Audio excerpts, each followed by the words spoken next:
the practice problem answers. Number 1 is 0.42, which is read 42 hundredths. Number 2 is 400. Number 3 is 0.05, which is read 5 hundredths. Number 4 is 20.59, which is read 20 and 59 hundredths.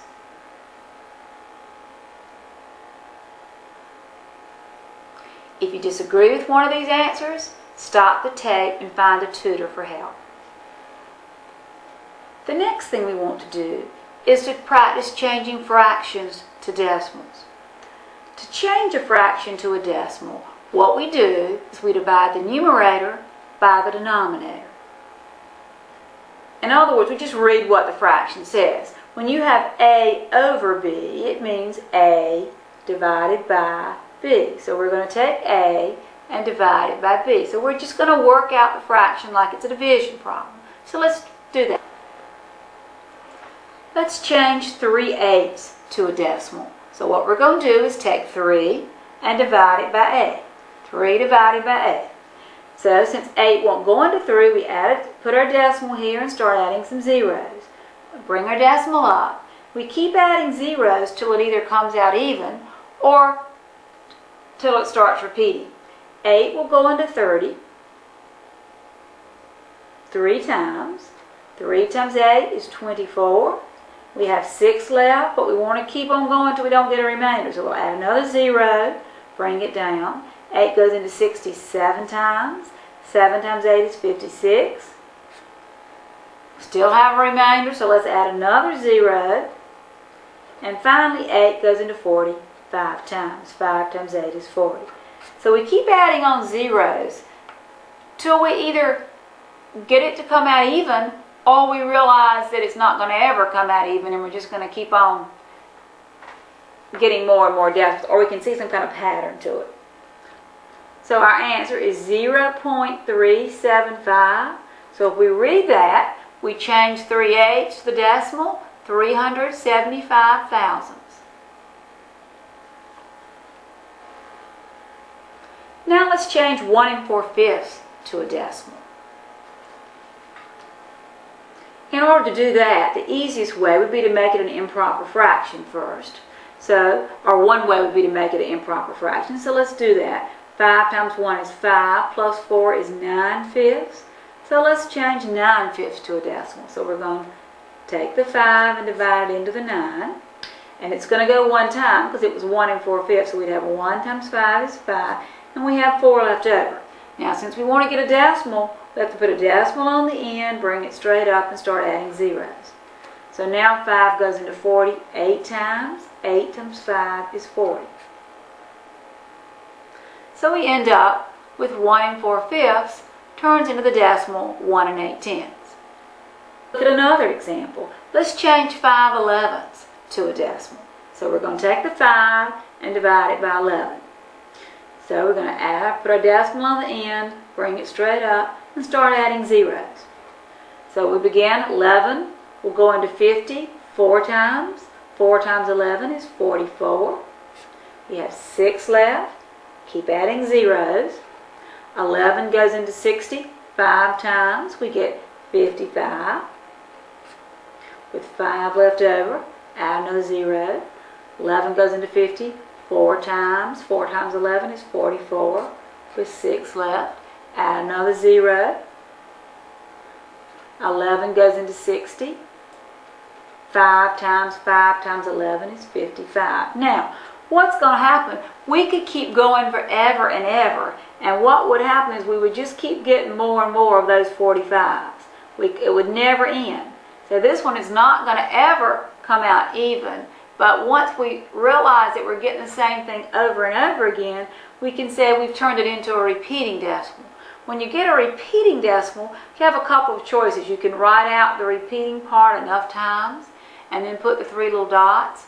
Usually people write them out 3 times. So I should probably put 45, 45, 45, and then 3 dots to show what repeats. Or another choice is to put a bar over the part that repeats. And that tells somebody that the 45 is the thing that repeats. That lets people know that when you change 5/11 to a decimal, you get point and then 45 is repeating over and over.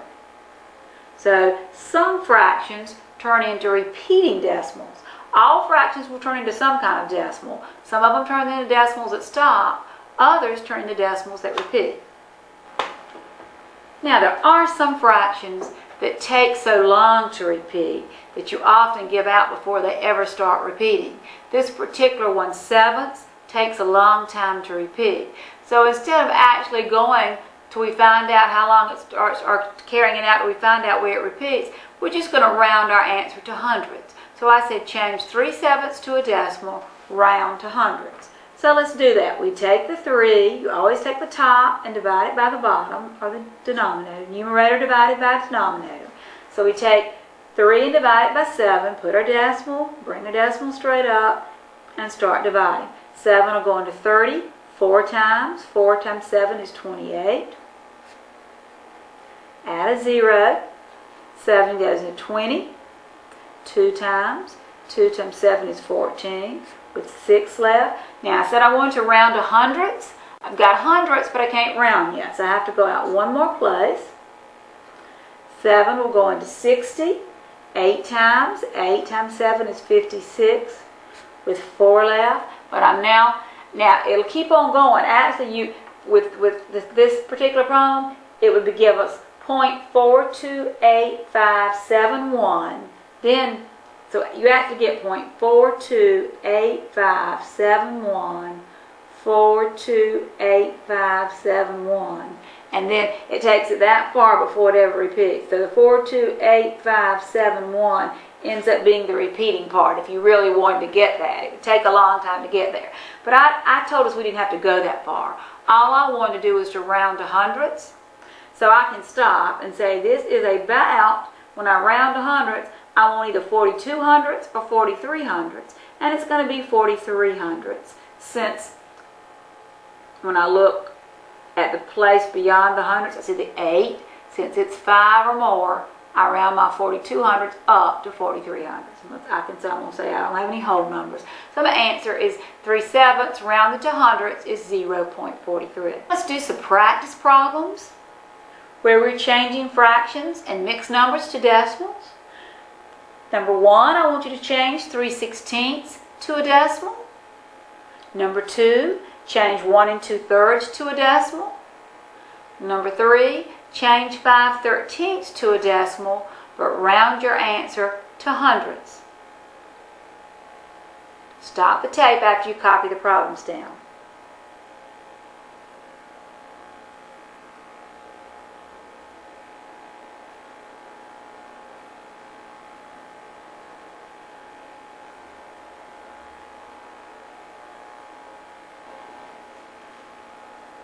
The practice problem answers: number 1, 0.1875, which you read 1,875 10,000s. Number 2, 1.6, and the 6 is repeating. So you need to either write your answer 1.6666 ... or you can put 1.6 with the line over the 6. And then number 3 is 0.38, which is read 38 hundredths.